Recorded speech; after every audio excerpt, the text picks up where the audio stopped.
All right, guys, how's it going? Welcome back to another Milkman game video. Today I'm going to be talking about Overwatch 2 and why I think it's good. Now, this game has come under scrutiny for a while since its release pretty much, and a lot of people don't think it's good, but I'm here to tell you why. So this isn't really a review. It's definitely review adjacent, but it's not going to be strictly a review here. It's going to be more of just my general thoughts on the game. Before I even begin, massive disclaimer here. I have never played Overwatch 1. I have played maybe 5 games total of Overwatch 1, so I just say I haven't played it. And so all my Overwatch experience is with Overwatch 2, okay? So just keep that in mind with everything I'm about to say in this video. Never played Overwatch 1, but have several hundred hours, I think, into Overwatch 2. And just for your guys' sake, just so you know, all the footage you're seeing here in this video was captured on PC. So in order to talk about the controversy of Overwatch 2, we do need to take it. Overwatch 2 caused quite a stir when getting launched. The launch of this game caused servers for Overwatch 1 to be shut down, which, keep in mind, Overwatch 1 was released in 2016. Overwatch 2 was released in 2022, I believe.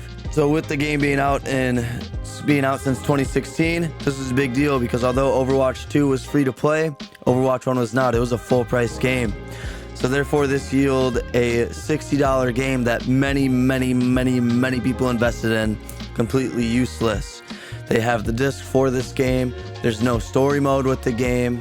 It's all multiplayer. The game is rendered virtually useless now, despite the people paying $60 for it. And along with that issue, another aspect that really pissed off the diehard Overwatch community, the OG fans, the fans of Overwatch 1, was changes in team size going from 6 to 5, reducing the number of tanks down from 2 down to 1. Once again, fans were pissed. They felt one tank was too little, as there is more responsibility on that tank to perform, and the balancing and characters would be off, despite Blizzard modifying many heroes at the release of Overwatch 2. And then, much like many games nowadays, Overwatch 1 in 2016 had loot boxes. Overwatch 2 removed them. This was initially good news until the alternative got revealed. Without loot boxes, the only solution is to buy the cosmetics outright with gold tier items, aka the only ones I know my friends care about, being roughly $20 a piece.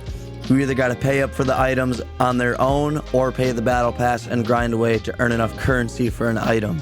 What this did was kind of eliminate the chances of people lucking into those high tier items, which, let's be honest, everyone wants. It's gambling is what it is. So essentially what Overwatch did was remove your ability to win the jackpot. And lastly, this one will take a turn.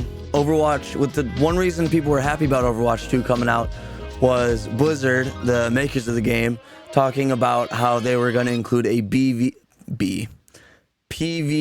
story missions to play, kind of a little campaign mode, if you will. However, the game didn't launch with it. These missions didn't make an appearance until almost a year later in August 2023. But so far, at the time of writing, this has been a very half-assed thing from Blizzard. So far, only 3 missions have been released, and they are more or less the same mission with minor changes. And you can only play through each one once. You have 1 week to play them, and if you play them in that week, you want to play them again after the fact, you have to pay $15 for access to them. I'm not gonna lie, that's wildly outrageous if you ask me. So the transition from Overwatch 1 to Overwatch 2 was a rocky one. But even with that, you think with all the negative outcry before the game was released, you'd want them to make sure Overwatch 2 is perfect upon release. That's what you'd want to do. You'd think they would just maintain it day after day, making sure it's as good of a game as possible, like all developers should, quite frankly. But despite the negative press pre-release, I never played Overwatch 1, so when I heard it was going free to play, I was really eager to jump in it. Long story short, I'm absolutely loving it. Like I said, I think I have a couple hundred hours in it at this point. However, I have noticed some issues. Now let's break down some of those issues right now. First and foremost, this is kind of an issue with the gaming industry as a whole, but this game does have microtransactions, which allow me to elaborate on this a little bit. I do have common sense. I expect a free-to-play game to have microtransactions, such as Overwatch 2. I don't really mind so much when the game is free. I get that the game has to make money somehow. So when you don't pay anything to play the game, you do expect microtransactions to be in there. That's how business works. I get it. I'm not a moron. I really get upset when games games are full price and charge money for cosmetics and little things like that. Cough, cough, Call of Duty, cough. However, even when the game is free, they do need to make the microtransactions enticing. Using skins as the primary lure, such as games so commonly has, such as Fortnite and Apex, along those lines. And when it comes to Overwatch, a lot of characters were included in Overwatch 1, and they do have some really baller skins. There is some sweet skin in this game. As someone who plays Apex reasonable amount too, the skin game in Overwatch is way better than the skin game in Apex, with the best of the bunch, Bastion and Wrecking Ball, coming to mind, with some characters who have the best skins. However, with the legends that have been added since the launch of Overwatch 2, it is clear that the same amount of effort is not being put into making cool skins. Some of the gold tier skins for these characters look like they're made by someone whose idea of fun is making finance spreadsheets, and they still cost a whopping $20. The creativity for these new skins is just not there. To be quite blunt, the design team at Blizzard just needs to try harder. They need a bigger budget or something. I would like to see competitive game modes be cross-platform. I understand their thinking here, wanting to keep mouse and keyboard and controller players separate. So mouse and keyboard will always give you a slight advantage, and this is coming from a controller player. But with that being said, I believe all players should just be allowed to run the gauntlet anyway, especially since although I play on PC, I always use the controller and am able to go competitive with my brother. He uses mouse and keyboard. Blizzard should keep this consistent at the very least, with myself and some of my teammates playing on PC and others playing on PS5. It pisses me off a little that we can't run competitive games as a team. However, everyone should be thankful for that, because if me and my team entered the competitive space, y'all would just be losers, plain and straight. It's that simple. Lastly, minor thing. This is just kind of more of a personal issue, if I'm being honest. Pharah is a character in this game that's got jetpack, rocket launcher, which that right there on paper screams overpowered, and sure enough, it is. Especially in Overwatch, once Pharah leaves the ground, a good Pharah never needs to touch the ground again in game modes. She can stay in the air the whole time. It is incredibly hard to hit, especially with many characters in this game, their weapons. It's not like Call of Duty where like the gun goes off and they're getting hit instantly. A lot of projectiles in this game don't move very fast compared to bullets, I guess. There's some where it's pretty instantaneous, but most of them, it is not that fast. So all the more reason Pharah's hard to hit when she's flying around in the air. And like I said, it's overpowered on paper, it's overpowered in practice. We'd just like to see a Pharah nerf. But with the bad out of the way, let me discuss the good here. So first and foremost of what's a good thing would be that the game is, as I mentioned earlier, free. Free is good. It lets people play it, not as high of a barrier to entry. Not to mention the game's easy to run. It's not a very demanding game, so even low-level PCs could probably run this game.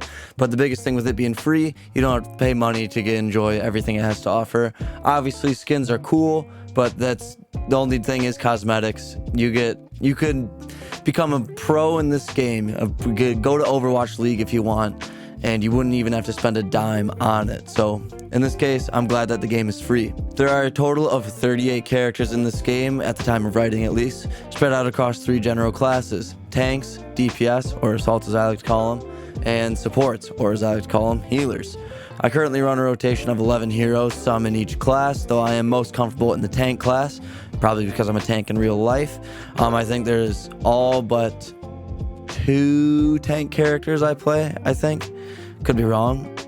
But definitely most of the tank roster I feel quite comfortable playing. And I mention this because if I can confidently play 11, maybe even 12 after I just took a break to play, maybe I had 12 after that. And so if I can play 11 or 12 people with confidence, there is at least one character for everyone in this game. That is definitely a diverse roster, plenty of abilities to choose from. There's lots and lots to pick from. So if I can play 11 or 12, there is at least one character here for everybody that they can get into, whether you like sniping, melee weapons, or anything in between. Now, again, prefacing this one with that I never played Overwatch 1, but looping back to the team size reduction, I genuinely think 5-on-5 is the right choice here. There are times in this game where things get certifiably nuts and I can barely understand what's happening, and even when I do know what's happening, there's still so much to keep track of between the score, the enemies abilities, so on and so forth. Some of the characters can even throw out turrets, so that's like almost another half an enemy to look out for, where your healers are, time limit, and more. I cannot imagine adding in a whole nother person onto each team. My brain is already scrambled eggs playing this as is. Plus, with 2 types of each character is too much. There are considerably more assault characters than the others, so they clearly are incentivizing you to play assault before a tank or a healer. So ideally, you would be having a team build, at least in open queues. Like the standard team build for me is 3 assault, 1 tank, 1 healer. But with it being open queues and I never really doing the role queues, it doesn't really lock in any team structures. You could have a team of tanks if you really wanted to, or a team of healers, 1 tank, 4 healers, which seems to be the winning combo based on the teams I fight. And I get that's not always the case, and I get that there's more than one winning combination, but it seems to me, based on the number of characters in the game, that it's like 1 tank, 1 healer, the rest are assault characters. And now, lastly, the final reason why I love this game is it can get properly competitive. I'd like to point out that anyone who's played with me knows that my catchphrase in this game is that it ain't over till it's over. In Call of Duty, if a team runs away with the game in the first half, they have a solid probably 95 to 99% chance of winning the game. In Overwatch 2, if a team runs away during the first half, they probably only have like a 65 to 75% chance of winning. And things can get properly close and properly nuts. I can't tell you how many times my team got our shit kicked in for a solid couple minutes just for us to hold the other team down for a solid 90% of the game time, and there's a solid 90% of the final little bit, and we don't let them cross the finish line. I love that so much. It just makes it so much better. It means that there's a reason to keep trying to win even when you look down and out. If your team keeps their ducks in a row and you're running away with it, you'll win without issue. I've had plenty of games where me and my boys are able to win it in like every record time, it seems like. But I love it when a team gets too cocky. They're talking in the chat saying we eat shit against us, and then we're able to shut them down. I have been on the receiving end of this as well and lost games we should have won. And although I end the game much more mad and frustrated, it was probably a lot more fun with me and my boys freaking out, trying to pull out the good old classic W, and eventually failing. That if we were to wipe the floor with them from the start. So if we're trucking through a team and we're like maybe inches away from winning, and where the other team holds us down and we end up losing, yeah, it sucks and I'm infinitely pissed. But at the end of the day, it's probably more fun that way than if we were to just wipe the floor with them. Now, I like wiping the floor just as much as the next guy, but if every time we won, it was just kicking their teeth in time and time again, the game wouldn't be a lot of fun. So it's nice to have a competitive loss every so often. But all in all, I feel this game has gotten a lot of undeserved hate. Is it perfect? No. Few games are. But is it bad? Not even close. And at the time of writing, it is the worst reviewed game on Steam of all time, and it's not even close to deserving of that.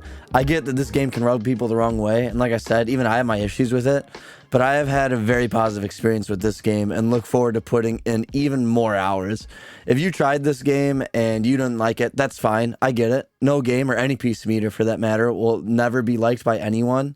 So if you tried it and you generally don't like it, hey, more power to you. Play the games you like. I will die on that hill. But if you haven't tried it, I leave you with one of 2 messages. If you have never played Overwatch 1 and you want to try Overwatch 2, but all the negative press around it's putting you off, do not listen to that. My friends and I jumped in at launch and have loved it ever since. And again, the game is free. So if you don't like it, you aren't even out any money. So you're either spend 0 money and a little bit of your time and for a game you don't like, or spend no money and a little bit of your time and you end up wanting to spend a lot more of your time with this game. But if you are an Overwatch 1 player who refuses to try the game because you do not like the changes they made or anything along those lines, I get it. Overwatch 1 came out in 2016, gained a lot of fans over a 6-year run. Then Blizzard messed with something that you love so much, and from your point of view, they probably ruined it.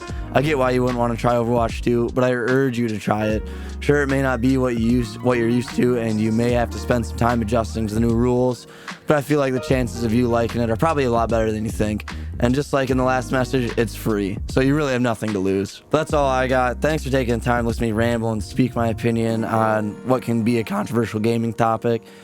If you're listening to me, make sure you subscribe to the channel. I focus on a mixture of gaming and food videos, so if you enjoy either or both of those things, I'm your guy. Also, please leave a like if you enjoyed this video, or at the very least, if feel like I laid out some good points, at least give me that thumbs up button there. And as of course, please leave a comment or two about your thoughts on Overwatch 2, as I'd love to talk about this with you guys. Whether you agree with me, you couldn't disagree more, or you're somewhere in between, let's talk Overwatch 2. It's something I could talk about for hours, and all viewpoints are welcome, like I said. I'll talk to you guys in the comments for a little bit, but otherwise, I'll see you in the next video. Thanks for watching. Appreciate you. Love you. Quit your job.